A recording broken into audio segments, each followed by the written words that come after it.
Hi, day 5 of our walk.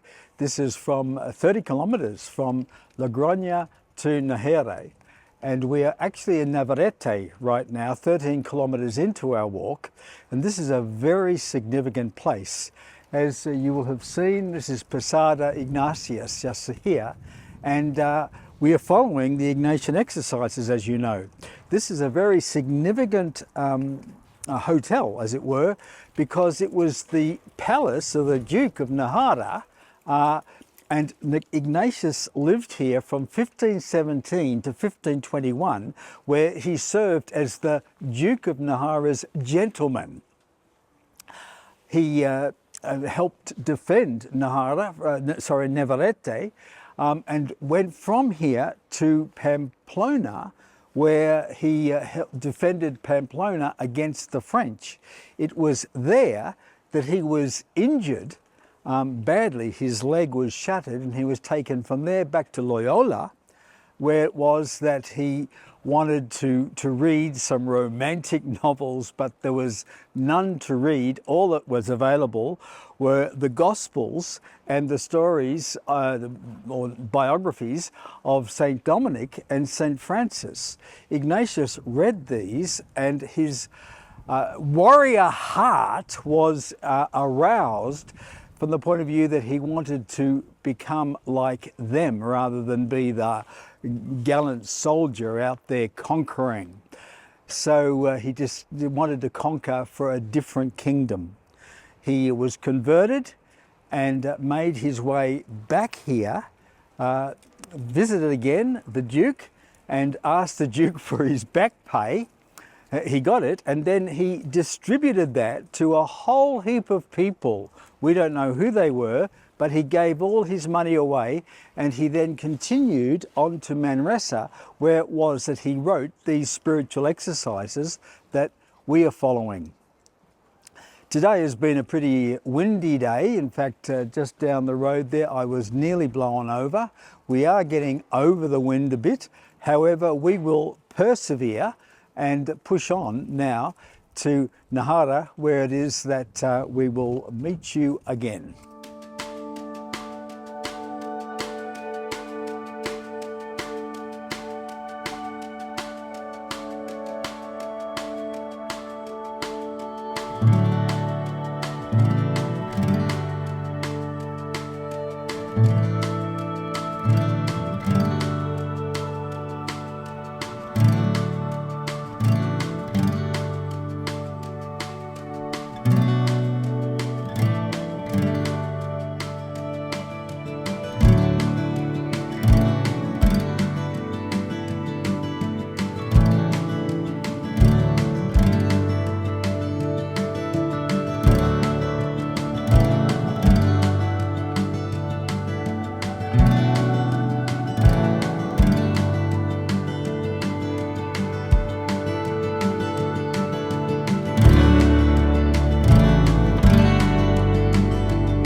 Here we are back after 5 in the afternoon. We have made our 30-kilometer walk from Logron here to Nájera, and it's been, well, a day of wind. There's been a hurricane or something blowing through France, and we have picked up the very edge of it. So there was some really gusty winds today, especially walking along the plains and up the hills from Navarrete. Let me just quickly go through today's journey. So leaving Logron, we climbed a hill. It was a 13-kilometer walk to Navarrete, and on the right-hand side, as you come over the hill, is the wire fence, where there are just 1,000+ crosses that pilgrims and others have put into the wire fence. And I just think it's wonderful that the Christian symbolism of this Camino is maintained and you know, very clearly spoken out by this tradition of placing crosses in the wire. As you come down into Navarrete across the newly constructed freeway, on the left-hand side, at the very bottom of the hill, you will find the hospice of the Saint Juan, de Arce. And this was established by a group of, by an order of sisters to minister to pilgrims who are making their way to Santiago, to give them respite, to enable them to rest along the way, to recuperate, to be fed some nutritious food, I think absolutely free, because that was the way it was done originally, just relying on the grace of God along the way. So the sisters would minister to the pilgrims, and the pilgrims would then recover and make their way through Navarrete, doubtless climbing the hill, and at the top of the hill, the church, St. Maria at the top. You can go in. If you've got a spare euro, you can put it into the box there, and the lights will come on in the church. You can have a look. It's very fascinating architecture and paintings.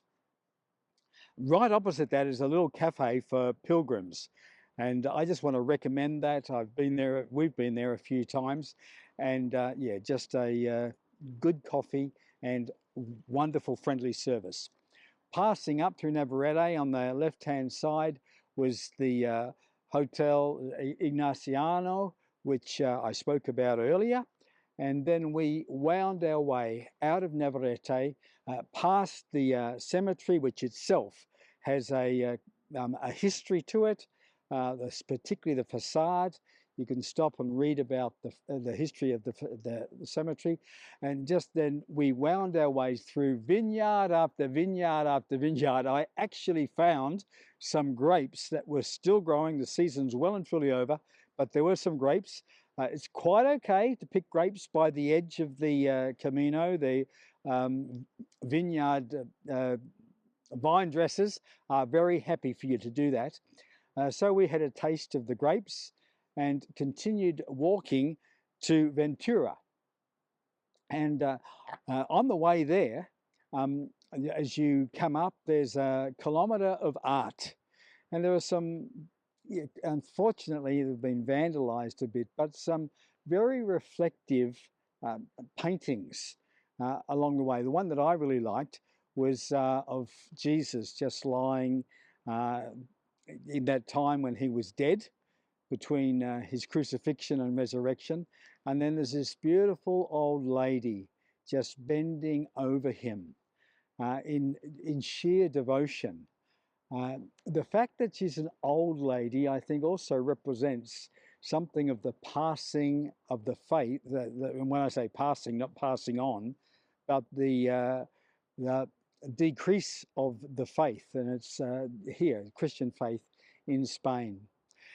Anyway, we got to the top there. It was raining as we entered, and we hadn't been able to do our third Ignatian exercise.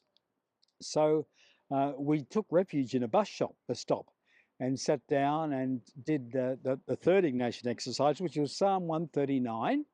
And it was really just how wonderfully we are created.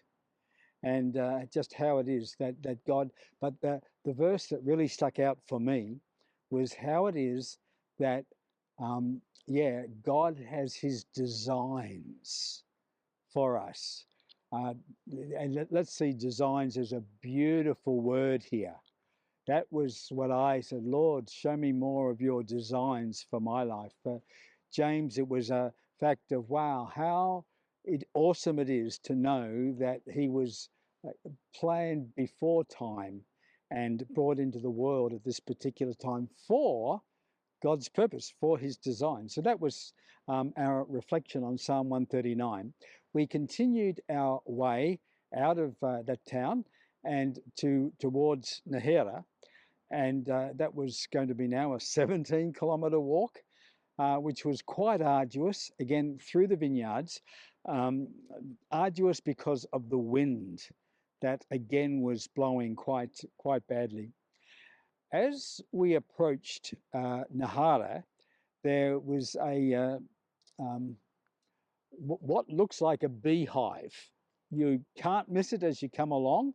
It's on the left-hand side, and it's a memorial to, at least I think it's a memorial, but certainly it's placed there where it is that the legend of the fight between Roldan and Farragut took place. I can't give you the year, but it's a legend, okay?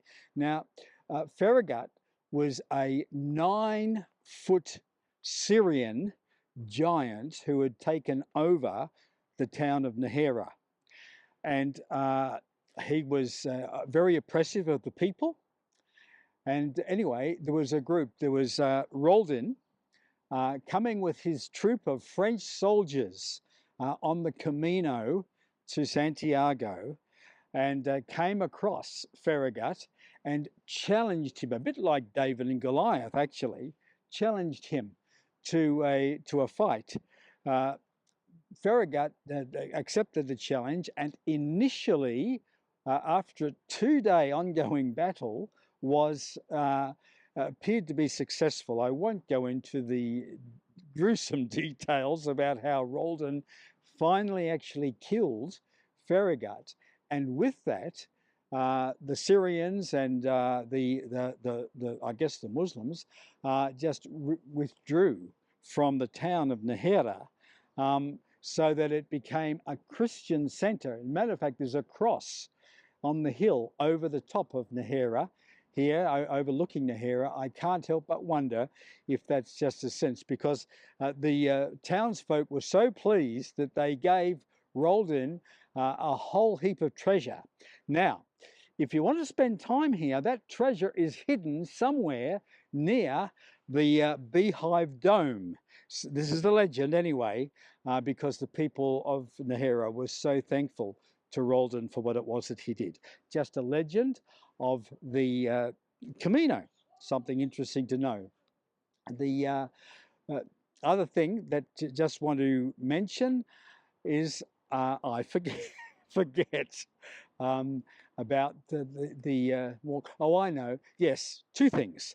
It was not until the 11th century that Logron was given the statute of being one of the towns of the Camino officially, and so from that point, from the 11th century, the Camino wound through what we've just walked, and there's enough Roman artifacts to indicate that this was the main way from Italy into Spain, walking through Logron down to Nájera, and there's a hospital, again, the remains of a hospital along the way, and it's just a beautiful, again, the servant heart of the sisters, the Catholic sisters. They ran this hospital. It was for the poor of the area. It was for the sick, and it was for the lepers, but it was also for the pilgrims to be able to come in, to be ministered to be cared for, all for free. Again, the Christian heritage of the Camino. Let us not forget it. And the spots of rain are beginning to fall again, so we will call it a day for today and look forward to seeing you again tomorrow. God bless you.